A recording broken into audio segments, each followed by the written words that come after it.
AI generated content. Ministry of electronics and information technology ने IT rule 2021 में amendments को propose करा है कि सोशल मीडिया प्लेटफॉर्म पर आर्टिफिशियल इंटेलिजेंस जनरेटेड कंटेंट को लेबल एंड डिक्लेयर करना मैंडेटरी है, जिससे deep fake and misinformation पर कंट्रोल करा जा सके। Rise of AI generated content in India में social media advertisement and entertainment के फील्ड में कंटेंट क्रिएशन के लिए AI के यूज में रैपिडली ग्रो देखा जा रहा है। इस राइज ने सिंथेटिक कंटेंट स्पेशली डीपफेक से रिलेटेड कॉन्सेप्ट्स पैदा कर दी है, जो hyper realistic images, audio and videos के फैब्रिकेशन में AI को यूज करते हैं। इन मैनिपुलेशंस ने रियलिटी एंड फिक्शन के बीच के लाइन को ब्लर कर दिया है, जिससे political propaganda, financial fraud and reputational damage के लिए यूज करा जाता है। डीप फेक्स ने 2023 में नेशनल अटेंशन गेन करा जब एक एक्टर का डिजिटली ऑल्टर्ड वीडियो वायरल हो गया, जिससे वाइड स्प्रेड आउटरीच फैल गया और गवर्नमेंट ने स्ट्रॉन्ग रिस्पॉन्स करा। प्राइम मिनिस्टर नरेंद्र मोदी ने डीप फेक को एक न्यू क्राइसिस बताया और रेगुलेटर इंटरवेंशन के नीड पर जोर दिया। New summary. आईटी रूल्स 2021 में draft amendment creators and platforms के लिए इंटरनेट पर अपलोड करे गए text, audio, video and images को AI जनरेटेड कंटेंट को लेबल एंड डिक्लेयर करना मैंडेटरी बनाता है। इस प्रपोजल का एम ट्रांसपेरेंसी को एनहेंस करना, यूजर्स को मिस इन्फॉर्मेशन से प्रोटेक्ट करना और डिजिटल स्पेस में डेमोग्राफिक डिस्कोर्स को सुरक्षित रखना है। की provision of proposed rules. Mandatory self declaration bye creators. YouTube, Instagram और ट्विटर जैसे सोशल मीडिया प्लेटफॉर्म पर कंटेंट अपलोड करने वाले यूजर को ये डिक्लेयर करना होगा कि कंटेंट AI जनरेटेड है या नहीं। Dual labelling mechanism. प्लेटफॉर्म्स को ये इंश्योर करना होगा कि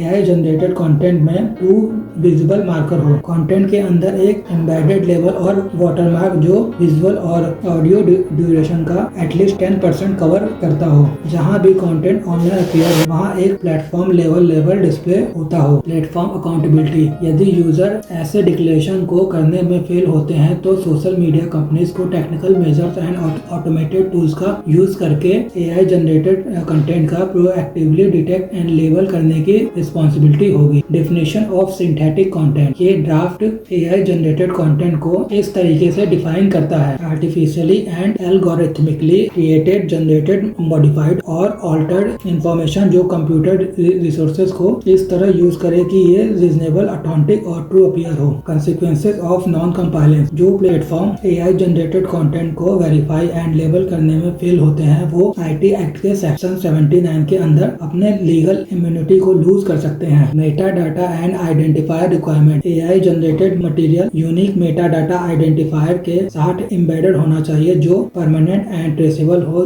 जिससे मिसयूज के केस में अकाउंटेबिलिटी इंश्योर हो सके। Scope of application. ये ड्राफ्ट केवल पॉपुलर सोशल मीडिया प्लेटफॉर्म पर ही नहीं बल्कि AI content creation tool such as OpenAI Sora and Google Gemini पर भी एप्लीकेबल होता है, जिसे built in watermark and labelling system जरूर इम्प्लीमेंट करना चाहिए। Rationale behind the proposal. IT minister Ashwini Vaishnaw के अकॉर्डिंग ये मूव मैनिपुलेशन के लिए सिंथेटिक कंटेंट के मिसयूज से रिलेटेड ग्रोइंग पब्लिक कंसर्न को एड्रेस करता है। उन्होंने ये कहा कि लोग प्रोमिनेंट पर्सनालिटी के इमेजेस को यूज कर रहे हैं और डीप फेक बना रहे हैं जो उनके पर्सनल लाइफ को अफेक्ट करते हैं और सोशल मिसकंसेप्शंस को कॉज करते हैं। डेमोक्रेसी में यूजर्स को ये पता होना चाहिए कि क्या रियल है और क्या सिंथेटिक है। मिनिस्ट्री का एक्सप्लेनेटरी नोट ये हाईलाइट करता है कि जनरेटिव AI में कन्विंसिंग फॉल्सहुड क्रिएट करने का पोटेंशियल है जो reputational harm, election interference and financial fraud के लिए रिस्पॉन्सिबल है। क्लियर डिस्क्लोजर मैंडेट करके गवर्नमेंट ऑथेंटिसिटी ऑफ कंटेंट के रिगार्डिंग यूजर को इन्फॉर्म जजमेंट लेने के लिए एम्पावर करना चाहती है। ये इंडिया के डिजिटल गवर्नेंस अप्रोच में सिग्निफिकेंट शिफ्ट मार्क करती है। इससे पहले government information technology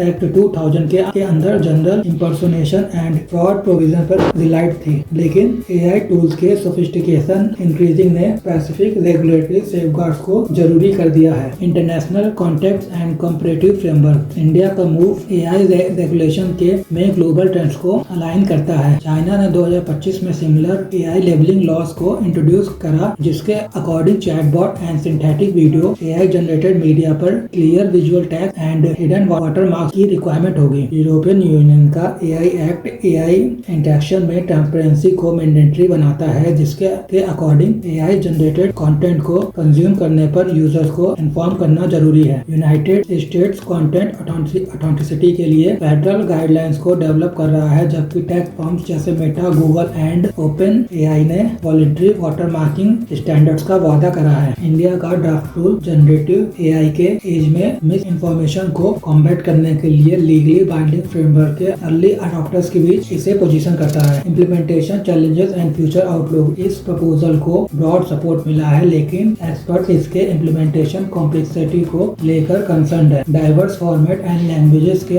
across real time में एआई जनरेटेड कंटेंट को आइडेंटिफाई करने के लिए एडवांस डिटेक्शन इंफ्रास्ट्रक्चर की रिक्वायरमेंट होती है। रेगुलेशन को इनोवेशन के साथ बैलेंस करना भी चैलेंजिंग है। Excessive compliance small creators and India के फास्ट ग्रोइंग एआई इकोसिस्टम के स्टार्टअप को रोक सकता है। इसे एड्रेस करने के लिए गवर्नमेंट ने ड्राफ्ट पर 6 नवंबर 2025 तक पब्लिक एंड इंडस्ट्री फीडबैक मांगा है। यदि ये इफेक्टिवली एग्जीक्यूट होता है तो ये रिस्पॉन्सिबल एआई गवर्नेंस का ग्लोबल मॉडल बन जाएगा, जो टेक्नोलॉजिकल प्रोग्रेस को इंश्योर करता है लेकिन ट्रस्ट एंड पब्लिक ट्रस्ट से कॉम्प्रोमाइज नहीं करता।